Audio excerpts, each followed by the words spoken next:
Welcome to Deleted Saves. On this episode, Hunter the Reckoning, Wayward, on PlayStation 2.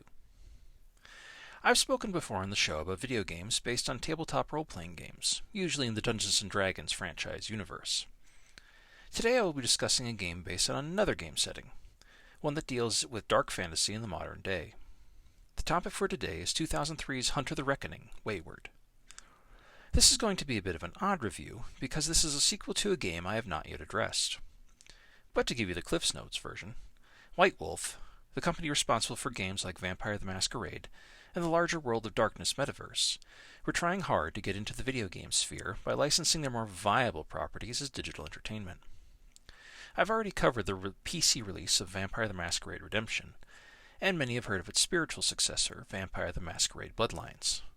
But the World of Darkness brand covers all the famous monsters of Hollywood, like werewolves, mummies, ghosts, and golems.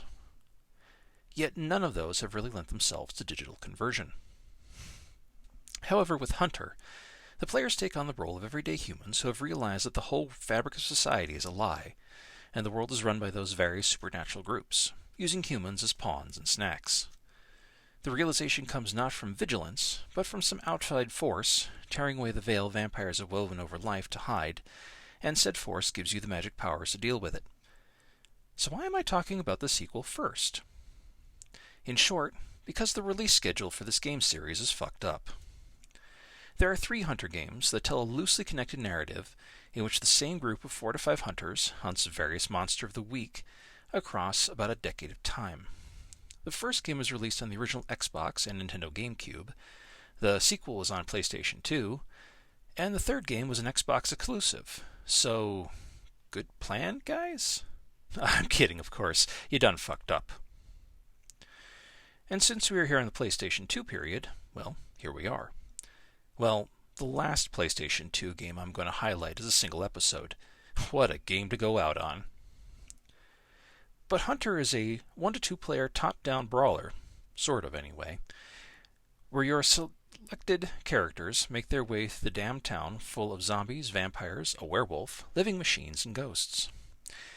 Each character has different weapons, firearms primarily, and different magic skills, and gain experience to level up, emulating the tabletop game. The plot is that the heroes of the previous game are called back to the town that they supposedly saved, only to find that a cult has taken over the Ashcroft prison, where the trouble began a few years earlier, and they are trying to revive the vampire cult that controlled the prison for fun and profit. And of course, taking over the world, which, when the game is part of the World of Darkness, that shit goes without saying. There is some convoluted, wibbly-wobbly biblical stuff going on in the background. The White Wolf writers really did like to play at being smarter than the average bear by using a lot of archaic Latin words and biblical terminology mixed with occult shenanigans. And eventually the hunters delve into some sort of dark mirror reality to topple the head of the cult, who has angered a ghost from the previous game, and really the hunters are only there to shoot their guns at the bad lady running the show until she gives up and they go home because ghosts can't hold guns. The main problem with Wayward is that it continues a story that was started on a separate game console, with a lot more lore from the tabletop role-playing game system that most people are not familiar with. The character designs and animations were very late 90s / early 2000s in aesthetic. Real in-your-face rude, but somehow still pop-punk / Molgoth.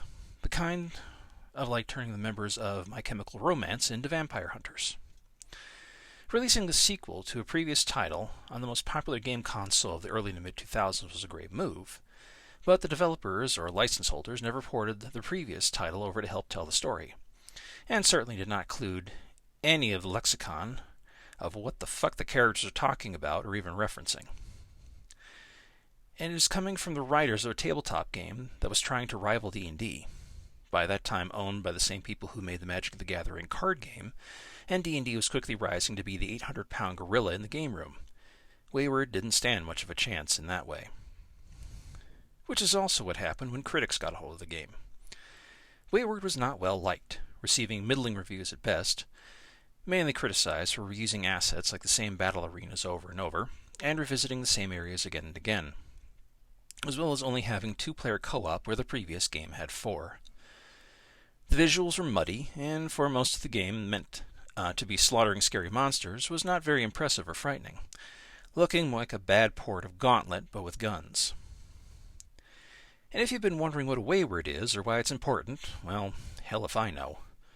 One of the characters that joins your team midway through the game claims to be a heretical sect of hunter called the Wayward, which would be like the TV show character Dexter the serial killer in a monster movie, but focusing on torturing monsters instead of people. Which tells us nothing, because even the actual books of the game that it is based on tell us nothing about this type of playable character class, other than saying to the game master that it's an option if you want a gritty game. Believe me, I checked. But for what it is, Wayward can be fun. It is a great turn your brain off and kill monsters type of game, by yourself or with one other player. A great game for couples, roommates, or for those of you with only one friend, or maybe frenemies if that's your thing. It harkens back to those old quarter-munching arcade games of yesteryear, yet with the comforts of being home and not losing any more money than what you spent on the game itself. It is hokey, cartoonish in both villains and antiheroes, and in a way like playing a Hammer horror film. Hunter the Reckoning, Wayward, could easily have been a We Need to Talk episode, but to be honest, I enjoyed it too much for that.